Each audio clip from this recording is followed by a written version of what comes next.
Stalkers, I'm Kathryn and today we're talking about naughty Belgians. Disclaimer! In case you missed it, disclaimer! Today I'm going to be sharing some differences in culture and perspective of what is and isn't considered bad. So the things I'm going to be talking about are things that in America they are either socially unacceptable, more restrictive, or outright illegal. That being said, I do not personally feel that Belgians are wrong or bad or evil or any other negative term. I think that we have a way of doing things in America. Belgians have a way of doing things in Belgium. Both can be right without being wrong, but these are differences and I want to share them with you today.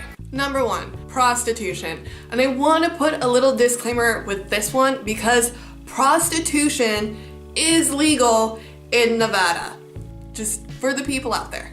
My research has shown me that the restrictions set in Nevada are pretty much the restrictions set in Belgium. And I do want to state that you're not going to find prostitutes everywhere in Belgium. Like, you have to go to a major city to even find a red light district. Number two, cannabis. This is something that I know in my country is slowly changing. There are some states that have legalized marijuana, but Belgium has sort of this weird policy when it comes to cannabis and marijuana. It's illegal to sell it, but you can have it. It can be in your possession. You can have a plant, and that is legal, and you can have, I think it's 100 grams on your person or in your residence. Apart from that, you can't open a shop, you can't sell it. That's like the big point. So that raises the question of, well, how do Belgians get marijuana if you can't legally buy it? Because yeah, you can get a plant, but then you have to buy the seeds for the plant, and if you can't sell marijuana, like how do you get the seeds?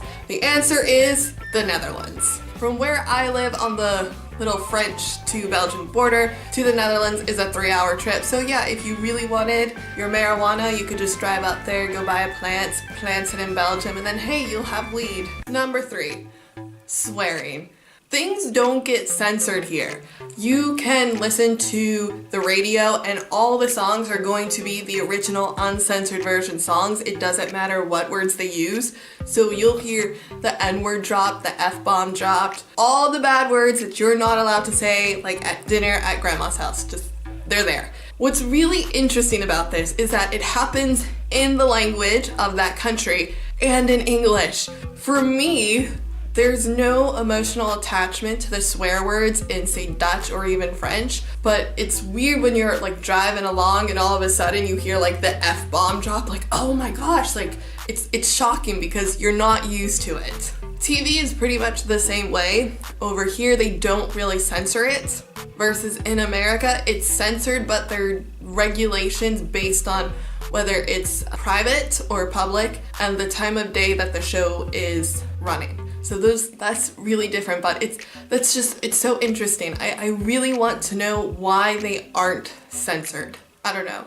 Number four, nudity. Way back a long time ago, there was the Super Bowl with Janet Jackson and Justin Timberlake, and Janet Jackson showed her nipple and like people lost their mind. What's really interesting is that I've had this conversation with other Europeans and they felt that reaction was a joke.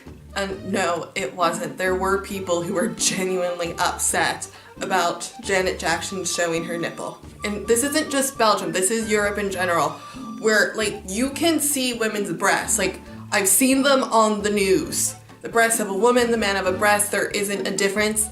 In fact, the only thing that they're going to censor are going to be genitals. So on that, I would say, I feel like that is equality. You know, you can see a man, you know, his chest naked and a woman's chest naked and people are just like, same thing, different bodies.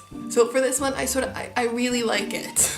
Number five, smoking. Okay, so if you come to Europe from America, you're probably going to notice that a lot of people smoke. And it's something that, while I wouldn't say that people think others should smoke, it is something that I feel is more socially acceptable in Europe than in America. Because in America, people are not nice. They're like, you shouldn't do that. If you're gonna do that, you have to do it outside, and we even have rules on like where you can smoke. For example, there is a law that passed a few years ago that said if you work in a hospital, you can't smoke at all during your shift. And while there were some people that were upset, the law still passed because people were like, we don't care, don't smoke. They don't want people to think that smoking is acceptable, because I think everybody would agree that smoking you just shouldn't do. It's not healthy for you, but you're given more of a pass in Belgium than I would say in America. And number 6 is going to be beer/alcohol. Okay, so the number one difference between Belgium and America is going to be where you can buy alcohol. So you can buy beer, wine, hard liquors in a grocery store. So the second big difference is going to be your ability to buy it in just places that you wouldn't be able to buy it in the States. So if you go to a fry shop in Belgium, more often than not, there's going to be at least one beer choice that you can buy to go along with your fries. And that's something that's really interesting for me, because I actually, now that I know that this exists, I always check to see, oh, can I get beer here? Not because I necessarily want to buy beer, just because I want to see if there's that difference. Another difference is going to be where and when you can drink.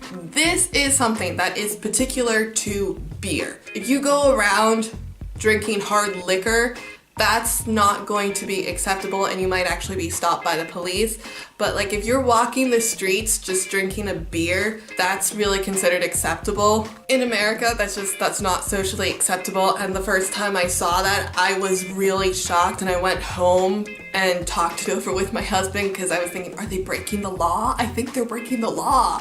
I got like really excited, like, ooh, I wonder what would happen to them. And no, they weren't breaking the law. It's you can do that. Another difference, and this is something that my husband told me, so I don't know how factual it is or not, because he himself said he didn't really know the legality of it, but he said that a difference between America and Belgium is that you could have an open beer bottle in your car and not get fined as long as you, the driver, wasn't drinking, which is different in America, because if you have open alcohol, no matter what it is, and you're driving, you get in trouble. You're gonna get fined, and it doesn't matter if you're drunk or if you're able to pass the sobriety test or not. You don't do it. So my question for you guys would be, have you ever gone to another country and seen or experienced anything that was illegal or socially unacceptable in your country? Tell me below, because I think these are incredible and interesting. If you like this video, be sure to give it a thumbs up. Check out one of my playlists. If you haven't already, hit that subscribe button, and if you want notifications, ring the bell. You can follow me on Twitter, and my social links are in the description below. I'll see you guys in the next video. Tootsies, may applesines. It happens. Just wow, yeah, it's cool. I think it's cool.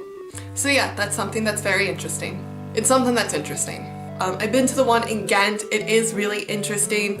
So it's really interesting. It's interesting. And oh my gosh.